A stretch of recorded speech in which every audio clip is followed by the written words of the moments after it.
Hi friends, welcome back to my YouTube channel. ಎಲ್ಲರೂ ಹೇಗಿದ್ದೀರಾ friends? ಇವತ್ತು ನಾನು ಬೆಳಿಗ್ಗೆ ಟಿಫನ್ಗೆ ಸೌತೆಕಾಯಿ ದೋಸೆ ಮಾಡ್ತಾ ಇದ್ದೇನೆ. ಇದು ನೋಡಿ, ಇದು ಸೌತೆಕಾಯಿ ಇದಿದೆಯಲ್ಲ, ಇದರ ದೋಸೆ.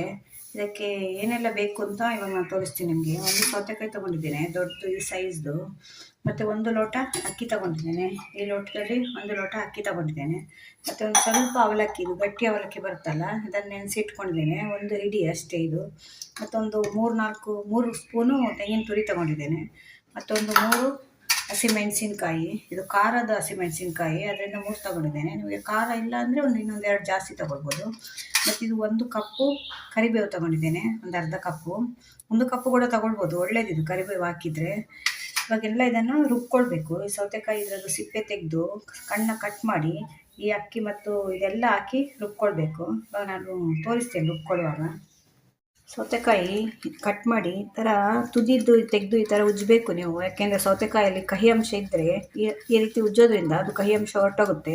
ನೋಡಿ, ಈ ರೀತಿ ತೆಗಿಬೇಕು, 2 ಸೈಡ್ ಕೂಡ ಈ ರೀತಿ ತೆಗಿಬೇಕು. ಕೆಲವರು ಸಿಪ್ಪೆ ಸಮೇತ ಹಾಕ್ತಾರೆ, ಹಾಕ್ಬೋದು, ಆದರೆ ಸರಿಯಾಗಿ ಅದು ಸಣ್ಣ ಆಗಲ್ಲ ಸಿಪ್ಪೆ ಹಾಕಿದರೆ. ಆದ್ದರಿಂದ ನಾನು ಸಿಪ್ಪೆ ತೆಗೆದು ಹಾಕ್ತಾಯಿದ್ದೀನಿ. ಇವಾಗೆಲ್ಲ ಇದನ್ನು ಸಿಪ್ಪೆ ತೆಗೆದು ಕಟ್ ಮಾಡಿ ಇಟ್ಕೊಳ್ಬೇಕು.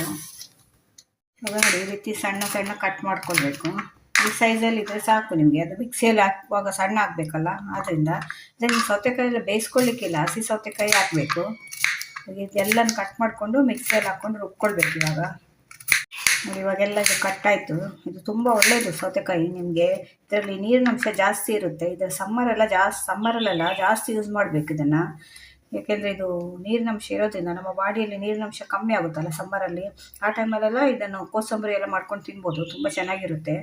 ಆರೋಗ್ಯಕ್ಕೆ ಕೂಡ ಒಳ್ಳೆಯದಿದು. ಬನ್ನಿ ಇದನ್ನೆಲ್ಲ ಇವಾಗ ರುಬ್ಕೊಳ್ಳೋಣ. ಫಸ್ಟು ನೋಡಿ ತೆಂಗಿನ ತುರಿ ಹಾಕಿದ್ದೇನೆ. ಮತ್ತು ಇದಕ್ಕೆ ಸ್ವಲ್ಪ ಕರಿಬೇವು ವಾಶ್ ಮಾಡಿ ಇಟ್ಕೊಂಡಿದ್ದೇನೆ, ಅದನ್ನು ಹಾಕ್ತೇನೆ. ಮತ್ತು ಹಸಿಮೆಣ್ಸಿನ್ಕಾಯಿ, ಇದನ್ನು ಒಂದು ಸಲ ರುಬ್ಕೊಳ್ಬೇಕು. ಇದು ಸಣ್ಣ ಆದಮೇಲೆ ಮತ್ತೆ ನಿಮಗೆ ಸೌತೆಕಾಯಿ ಹಾಕಬೇಕು. ಆಮೇಲೆ ಇವೆರಡು ಅಕ್ಕಿ ಮತ್ತು ಇದನ್ನು ಲಾಸ್ಟಲ್ಲಿ ಹಾಕಿ ರುಬ್ಕೊಳ್ಬೇಕು. ನೋಡಿ, ಹೀಗೆ ರುಬ್ಕೊಂಡಿದ್ದೇನೆ. ಇಷ್ಟು ಸಣ್ಣ ಆದಮೇಲೆ ನೀವು ಅಕ್ಕಿ ಹಾಕಬೇಕು. ಅಕ್ಕಿನ ಒಂದು 2 ರಿಂದ 3 ಗಂಟೆ ನೆನೆಸಿ ಇಟ್ಕೊಳ್ಬೇಕು ಇದನ್ನು. ಇವಾಗ ಅಕ್ಕಿ ಹಾಕ್ಕೊಂಡು ರುಬ್ತಾ ಇದ್ದೇನೆ. ನೋಡಿ, ಇವಾಗ ರುಬ್ಕೊಂಡಿದ್ದೇನೆ, ಹೀಗಾಗಿದೆ. ಇದು ತುಂಬ ಸಣ್ಣ ರುಬ್ಕೊಳ್ಬೇಕು ನೀವು. ನೋಡಿ, ಈ ರೀತಿ ರುಬ್ಕೊಂಡ್ರೆ ನಿಮಗೆ ದೋಸೆ ಹಾಕ್ಲಿಕ್ಕೆ ಈಸಿ ಆಗೋದು. ಇಲ್ಲಾಂದರೆ ಸೌತೆಕಾಯಿ ಸಣ್ಣ ಆಗಲ್ಲ ನಿಮಗೆ. ಅದರಿಂದ ನೀವು ಫಸ್ಟು ಸೌತೆಕಾಯಿನ ಸಣ್ಣ ಮಾಡ್ಕೊಳ್ಬೇಕು, ಆಮೇಲೆ ಲಾಸ್ಟಲ್ಲಿ ಅಕ್ಕಿ ಹಾಕಬೇಕು. ಎಲ್ಲ ಒಟ್ಟಿಗೆ ರುಬ್ಕೊಳ್ಳುವಾಗ ನಿಮಗೆ ಸಣ್ಣ ಆಗುತ್ತೆ. ಸುಮಾರು ಒಂದು 10 ನಿಮಿಷ ಹಿಡಿಯುತ್ತೆ ಇದು ರುಬ್ಕೊಳ್ಳಿಕ್ಕೆ, ಯಾಕೆಂದರೆ ಇದು ಸಣ್ಣ ಆಗಬೇಕಲ್ವ. ಈಗ ದೋಸೆದು ಹಿಟ್ಟು ರೆಡಿಯಾಗಿದೆ ನೋಡಿ. ಅದಕ್ಕೆ ನೀವು ದೋಸೆ ಹಾಕ್ಲಿಕ್ಕೆ ಎಷ್ಟು ಹದ ಬೇಕು ಅಷ್ಟು ಅದಕ್ಕೆ ಇಟ್ಟು ನೀವು ರೆಡಿ ಮಾಡ್ಕೊಳ್ಬೇಕು. ಈ ರೀತಿ ನೋಡಿ, ಇಷ್ಟು ಸಾಕು ನಿಮಗೆ. ತುಂಬ ತೆಳು ಕೂಡ ಮಾಡ್ಕೊಳ್ಬಾರ್ದು, ದೋಸೆ ಹೇಳಲ್ಲ ನಿಮಗೆ. ಇವಾಗ ಇದಕ್ಕೊಂದು 1/2 ಸ್ಪೂನು ಉಪ್ಪು ಹಾಕ್ತಾ ಇದ್ದೇನೆ. ಮತ್ತು ಒಂದು ಚಿಟಿಕೆಯಷ್ಟು ನೀವು ಸಕ್ಕರೆ ಹಾಕಬೇಕು. ಅದು ಒಂಥರ ಟೇಸ್ಟ್ ಕೊಡುತ್ತೆ, ಚೆನ್ನಾಗಿರುತ್ತೆ. ಜಾಸ್ತಿ ಬೇಡ, ಒಂದಿಷ್ಟು ಹಾಕಿ ಚೆನ್ನಾಗಿ ಎರಡನ್ನು ಹಾಕಿ ಚೆನ್ನಾಗಿ ಕಲಿಸ್ಬೇಕು. ಇದ್ರ ಜೊತೆಯಲ್ಲಿ ನೀವು ಕಾಯಿ ಚಟ್ನಿ ಮಾಡ್ಕೊಳ್ಬೋದು. ತೆಂಗಿನಕಾಯಿ ಚಟ್ನಿ ಬರುತ್ತಲ್ಲ, ಅದನ್ನು ಕೂಡ ಮಾಡ್ಕೊಳ್ಬೋದು. ಅದು ಕಾಂಬಿನೇಷನ್ ತುಂಬ ಚೆನ್ನಾಗಿರುತ್ತೆ. ನಿಮಗೆ ಬೆಳಗ್ಗೆ ಟಿಫನ್ ಏನು ಮಾಡೋದು ಅಂತ ಚಿಂತೆ ಆಗಿರುತ್ತಲ್ಲ ಕೆಲವರಿಗೆಲ್ಲ. ದಿವಸ ಬೆಳಗ್ಗೆ ಎದ್ದು ಟಿಫನ್ ಮಾಡಬೇಕು, ಆಗ ಇದು ಒಂದು ಟೈಪಲ್ಲಿ ಮಾಡ್ಕೊಳ್ಬೋದು, ಚೆನ್ನಾಗಿರುತ್ತೆ ದೋಸೆ. ಇವಾಗ ನಾನು ದೋಸೆ ಹಾಕಿ ತೋರಿಸ್ತೇನೆ ನಿಮಗೆ. ನೋಡಿ, ಈಗ ಕಲ್ಲು ಕಾದಿದೆ. ನಿಮಗೆ ಕಲ್ಲು ಕೂಡ ತುಂಬ ಕಾಯಬಾರ್ದು. ನೀವು ದೋಸೆ ಹಾಕುವಾಗ ಸಿಮ್ಮಲ್ಲಿ ಇಟ್ಕೊಳ್ಳಿ, ಯಾಕೆಂದರೆ ಇದು ಕಲ್ಲು ಜಾಸ್ತಿ ಕಾದರೆ ನಿಮಗೆ ಎಲ್ಲ ದೋಸೆ ತವಾಗೆ ಅಂಟ್ಕೊಳ್ಳುತ್ತೆ. ಸಿಮ್ಮಲ್ಲಿ ಇಟ್ಕೊಂಡು ನಿಮಗೆ ಎಷ್ಟು ಬೇಕು ಅಷ್ಟು ತೆಳುವಲ್ಲಿ ಹಾಕ್ಕೊಳ್ಬೋದು. ನಿಮಗೆ ದಪ್ಪ ಬೇಕಾದ್ರೆ ದಪ್ಪ ಹಾಕ್ಕೊಳ್ಬೋದು. ನೋಡಿ, ಎಷ್ಟು ಚೆಂದ ಬಿಡಿಸ್ಲಿಕ್ಕೆ ಬರ್ತಾ ಇದೆ ನೋಡಿ. ತುಂಬ ತೆಳು ಕೂಡ ಹಾಕ್ಕೊಳ್ಬೇಡಿ, ಮತ್ತು ಹೇಳಲಿಕ್ಕೆ ಕಷ್ಟ ಆಗುತ್ತೆ. ಅದು ಇಷ್ಟು ತೆಳು ಸಾಕಾಗುತ್ತೆ ನಿಮಗೆ. ಇವಾಗ ಇದ್ರ ಮೇಲೆ ಒಂದು ಸ್ವಲ್ಪ ತುಪ್ಪ ಹಾಕ್ತಾ ಇದ್ದೀನಿ. ತುಪ್ಪನೇ ಬೇಕು ಅಂತಿಲ್ಲ, ಎಣ್ಣೆ ಕೂಡ ಹಾಕ್ಕೊಳ್ಬೋದು, ನಿಮ್ಮ ಇಷ್ಟ. ಇವಾಗ ಮುಚ್ಚಿಡೋದು. ನೀವು ಮುಚ್ಚಿಡುವಾಗ ಸಿಮ್ಮನ್ನು ಗ್ಯಾಸನ್ನು ಜಾಸ್ತಿ ಮಾಡಿ, ಮೀಡಿಯಮಲ್ಲಿ ಇಡಿ. ಒಂದು 2 ರಿಂದ 3 ನಿಮಿಷ ಇದು ಬೇಯಲಿಕ್ಕೆ ಟೈಮ್ ತಗೊಳುತ್ತೆ. ನೋಡಿ, ಈಗ ಇದು ಕಾದಿದೆ.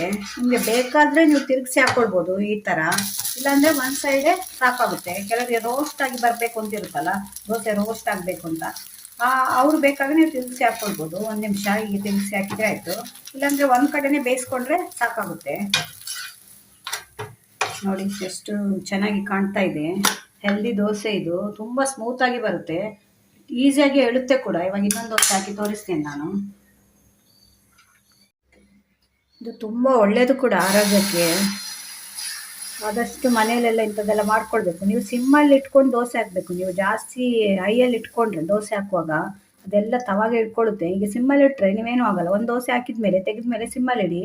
ದೋಸೆ ಹಾಕಿದ್ಮೇಲೆ ಮತ್ತೆ ಜಾಸ್ತಿಯಲ್ಲಿಡಿ ಬೇಯುವಾಗ. ಇವಾಗ ನೋಡಿ ಆಯಿತು. ಇವಾಗ ನಾನು ಮತ್ತೆ ತುಪ್ಪ ಹಾಕಿ ಮುಚ್ಚಿಡ್ತೇನೆ. ಸೌತೆಕಾಯಿ ದೋಸೆ ರೆಡಿಯಾಗಿದೆ.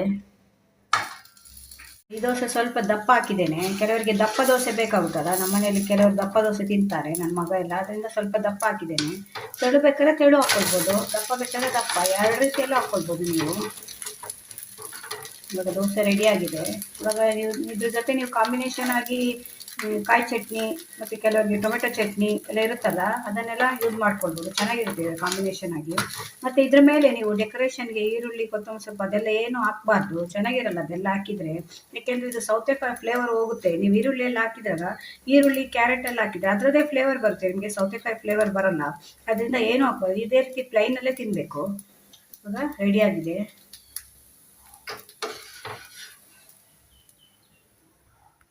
ನೋಡಿ ಈಗ ದೋಸೆ ರೆಡಿಯಾಗಿದೆ.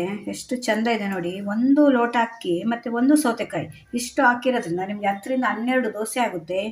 ಈ ಸೈಜಲ್ಲಿ ನಿಮಗೆ 10ರಿಂದ 12 ದೋಸೆ ಆಗುತ್ತೆ. ನೀವು ಮನೆಯವರು ಎಲ್ಲರೂ ತಿನ್ಬೋದು. 4 ಜನ ಮನೆಯಲ್ಲಿ ಇದ್ರಂದರೆ ಎಲ್ಲರೂ ತಿನ್ಬೋದು. ಏನು ಖರ್ಚು ಕೂಡ ಬರಲ್ಲ. ತುಂಬ ಈಸಿ ರೆಸಿಪಿ ಇದು. ಒಂದು ಸಲ ಮನೆಯಲ್ಲಿ ಟ್ರೈ ಮಾಡಿ ನೋಡಿ. ತುಂಬ ಟೇಸ್ಟ್ ಕೂಡ ಹಾಗೇ ಇರುತ್ತೆ, ಚೆನ್ನಾಗಿರುತ್ತೆ. ಇವಾಗ ಇದ್ರ ಜೊತೆ ನಾನು ಮಕ್ಕಳಿಗೆ ಸರ್ವ್ ಮಾಡ್ತಾ ಇದ್ದೇನೆ. ನನ್ನ ಹತ್ರ ಸ್ವಲ್ಪ ಪಾಲಕ್ಕು, ಮೆಂತ್ಯ ಸೊಪ್ಪು, ಕೊತ್ತಂಬರಿ ಸೊಪ್ಪೆಲ್ಲ ಹಾಕಿ ಮಾಡಿರೋ ಚಟ್ನಿ ಇದೆ, ಅದರಲ್ಲೇ ಸರ್ವ್ ಮಾಡ್ತಾ ಇದ್ದೇನೆ. ನಿಮಗೆ ಬೇಕಿದ್ರೆ ಕಾಯಿ ಚಟ್ನಿ ಮಾಡ್ಕೊಳ್ಬೋದು. ಯಾವ ಚಟ್ನಿ ಜೊತೆ ಕೂಡ ಚೆನ್ನಾಗಿರುತ್ತೆ. ಬನ್ನಿ ಇವಾಗ ಸರ್ವ್ ಮಾಡೋಣ. ನೋಡಿ ಇವಾಗ ಮಕ್ಕಳಿಗೆ ಕೊಡ್ತಾ ಇದ್ದೇನೆ. ಈ ರೀತಿ ಚಟ್ನಿ ಹಾಕ್ತಾ ಇದ್ದೇನೆ. ಯಾವುದು ಇಲ್ಲ ಅಂದರೆ ಹಾಗೆ ಕೂಡ ತಿನ್ಬೋದು. ಯಾಕೆಂದರೆ ಇದರಲ್ಲಿ ಹಸಿಮೆಣಸಿನ್ಕಾಯಿ ಹಾಕಿರೋದ್ರಿಂದ ನಿಮಗೆ ಖಾರ ಇರುತ್ತೆ ಅದರಿಂದ ಏನು ಇಲ್ಲ ಅಂದರೆ ಹಾಗೆ ಕೂಡ ತಿನ್ಬೋದು. ಬೇಕಾದಲ್ಲಿ ಪಕ್ಕದಲ್ಲಿ ಸ್ವಲ್ಪ ತುಪ್ಪ ಹಾಕಿ ಕೊಡ್ಬೋದು. ತುಪ್ಪ ಕೂಡ ಹಾಕ್ಬೋದು. ಇದರ ಮೇಲೆ ಕೂಡ ತುಪ್ಪ ಹಾಕಿರ್ತೇವೆ, ಅದರಿಂದ ಅಗತ್ಯ ಇಲ್ಲ. ತುಪ್ಪ ಎಣ್ಣೆ ಎಲ್ಲ ಕಮ್ಮಿನೇ ಯೂಸ್ ಮಾಡಬೇಕು ಆದಷ್ಟು. ಅದರಿಂದ ನಿಮಗೆ ಬೇಕಿದ್ರೆ ಹಾಕ್ಕೊಳ್ಬೋದು, ಇಲ್ಲ ಆಪ್ಷನ್ ಅದು. ನೋಡಿ ಎಷ್ಟು ಸ್ಮೂತಾಗಿ ಬಂದಿದೆ ನೋಡಿ. ಈಗ ಕಟ್ ಮಾಡಿದರೆ ನೋಡಿ ಹೇಗೆ ಕಾಣುತ್ತೆ, ಅಷ್ಟು ಈಸಿಯಾಗಿ ಕಟ್ ಆಗುತ್ತೆ. ನೀವು ಬಾಯಲ್ಲಿಟ್ಟರೆ ಕರಗುತ್ತೆ, ಅಷ್ಟು ಸ್ಮೂತಾಗಿ ಬಂದಿದೆ. ಒಂದು ಸಲ ಮನೆಯಲ್ಲಿ ಟ್ರೈ ಮಾಡಿ ನೋಡಿ. ಯಾಕೆಂದರೆ ಇದೆಲ್ಲ ಹೆಲ್ದಿ ಫುಡ್ಡು, ಇದನ್ನೆಲ್ಲ ನಾವು ಆದಷ್ಟು ತಿನ್ನಬೇಕು.